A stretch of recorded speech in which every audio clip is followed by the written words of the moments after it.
Ah, vous êtes là, bonsoir. Hey, aujourd'hui, j'avais le goût de vous remettre deux vidéos que j'ai faites juste avant la pandémie, des vidéos de métro, pour vous montrer un peu c'était quoi la situation du métro juste avant la pandémie. Je me souviens qu'on se plaignait beaucoup que le métro était super achalandé. Alors là, tout a changé, évidemment. Alors d'où l'intérêt de revoir ces vidéos-là aujourd'hui, à la fin d'octobre 2021. Je vous laisse écouter ça. N'oubliez pas de faire un petit like en bas de la vidéo si vous avez aimé ça, et de vous abonner si ce n'est pas encore déjà fait. Alors on se dit, bonne écoute, à plus!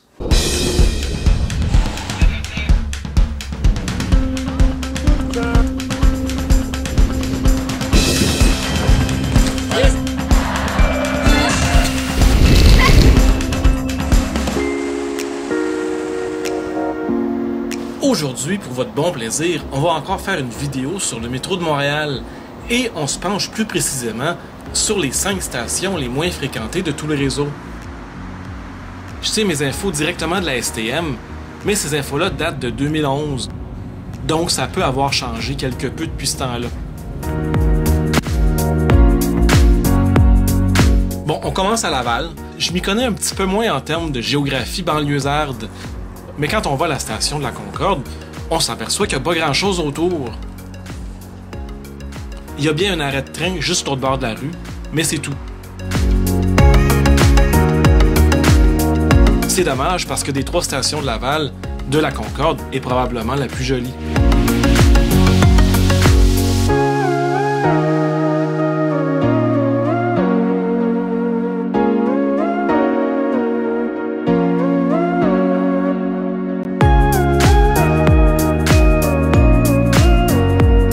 En 4e position, une autre station au beau milieu de nulle part, la station L'Assomption.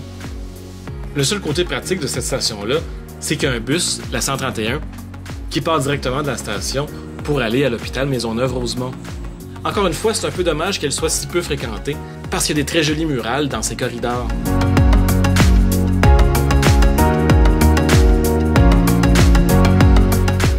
On arrive à la station Acadie, qui est située dans le quartier assez résidentiel de Parc Extension. C'est la seule station des 5 qu'on va voir aujourd'hui qui a 2 édicules. Mais je vois pas à quel point c'est nécessaire. Le boulevard L'Acadie est quand même facile à traverser. Une des raisons qui fait que peu de gens utilisent cette station, c'est probablement parce qu'elle est située à côté de Ville-Mont-Royal, une municipalité assez riche où les gens ne doivent pas prendre beaucoup le métro. Mais bon, c'est juste une hypothèse. Mais je crois que beaucoup plus de gens vont visiter la station Acadie dans les prochaines années. On a en effet construit une passerelle juste sur le côté de la rue pour se rendre au tout nouveau campus 1000 de l'Université de Montréal. La passerelle a un très beau design et elle permet de traverser une voie de chemin de fer. Donc avant la passerelle, qui a été terminée en 2019, il est impossible de passer du métro Acadie et d'aller à l'université directement. Et j'ai bien hâte de visiter, au printemps ou en été, ce joli campus qui se consacre aux sciences.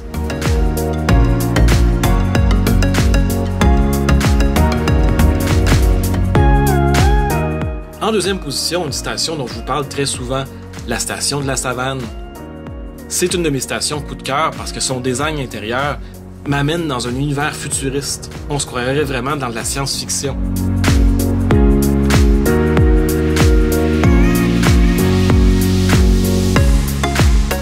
Malheureusement, la station est située à côté du boulevard des Caries, le royaume des automobiles. Il n'y a pas vraiment grand-chose à faire là pour les piétons.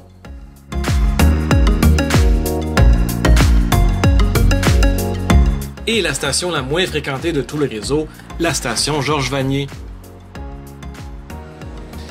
Il n'y a même pas 1 million de personnes qui l'utilisent à chaque année.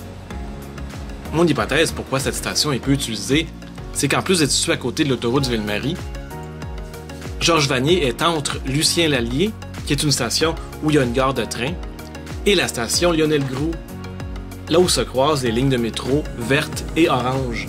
Donc même pour les habitants de la petite Bourgogne, il n'y a pas trop de raison de s'arrêter dans cette station-là.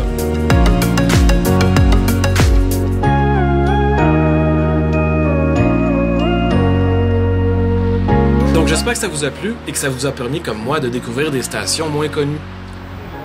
Probablement que je vais faire une vidéo sur les stations les plus fréquentées très bientôt. Alors restez bien branchés à Montréal dans ta pipe et venez vous abonner à ma page Facebook.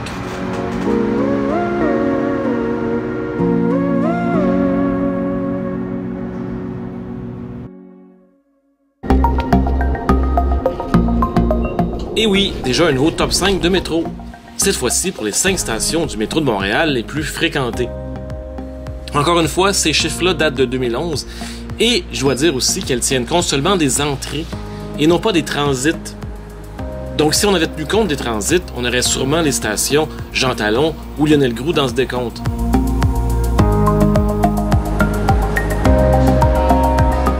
On commence pour une deuxième fois de suite en banlieue, avec la seule station des 5 qui n'est pas située dans le centre-ville de Montréal, avec un peu moins de 8 millions d'entrées par année. C'est à cette station, évidemment, que convergent à peu près tous les gens qui prennent le transport en commun et qui habitent sur la rive sud. Que ce soit Varennes, Saint-Jean-sur-le-Richelieu, Carignan ou Chambly.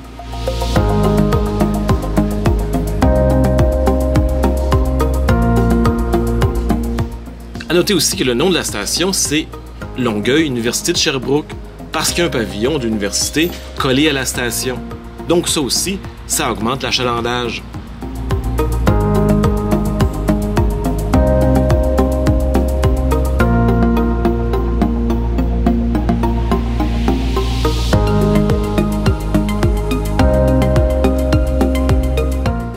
La station Bonaventure est la seule des 5 stations mentionnées aujourd'hui qui n'a pas dans son nom une université. C'est un peu plus de 8 millions de personnes qui entrent par cette station à chaque année. La station est située en plein centre-ville, donc elle rejoint beaucoup de buildings comme le Mille de la Gauchetière où il y a des bureaux. Il y a aussi un terminus d'autobus près de la station. Mais je crois qu'une bonne partie de l'achalandage, ça vient évidemment du Centre Bell qui tient des matchs de hockey et des spectacles tout au long de l'année. Et le Centre Bell peut accueillir jusqu'à 21 000 spectateurs.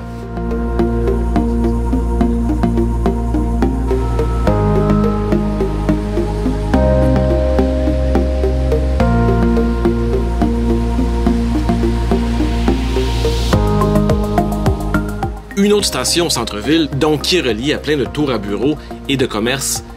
Mais ce qui en fait sa particularité, c'est qu'il y a un tunnel souterrain qui la relie à l'Université Concordia. Donc il y a beaucoup d'étudiants qui utilisent cette station au jour le jour.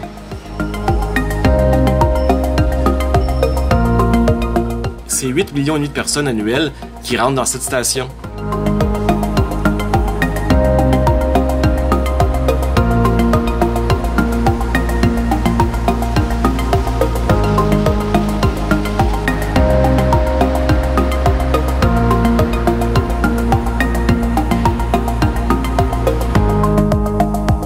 La station McGill est d'après moi la station qui représente le mieux le centre-ville. C'est presque 12 millions de personnes qui rentrent par cette station. Elle est reliée évidemment à tous les tours à bureaux de ce coin-là, mais surtout aux nombreux commerces et centres d'achat, comme à sa sortie est le Labbé et à sa sortie ouest le Centre Eaton, et toutes sortes d'autres sorties entre les deux. J'imagine qu'il y a aussi beaucoup d'étudiants de l'Université McGill qui empruntent cette station.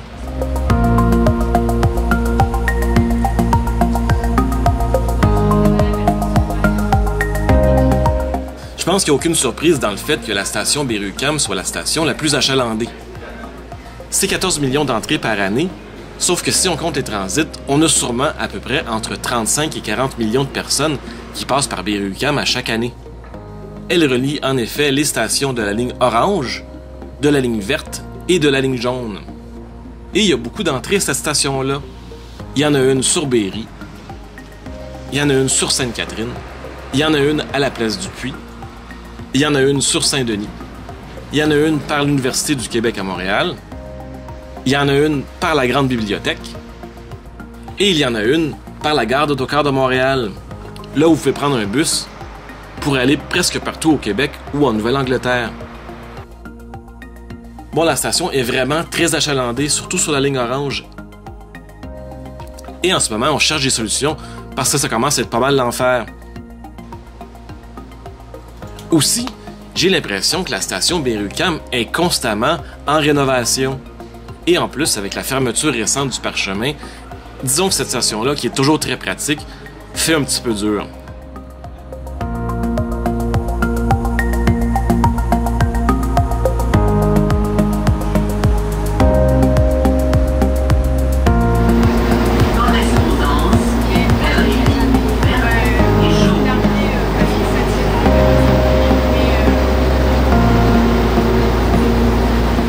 venez en jaser sur ma page Facebook Montréal Tapipe et profitez-en pour faire un petit like. On se retrouve là-dessus très bientôt.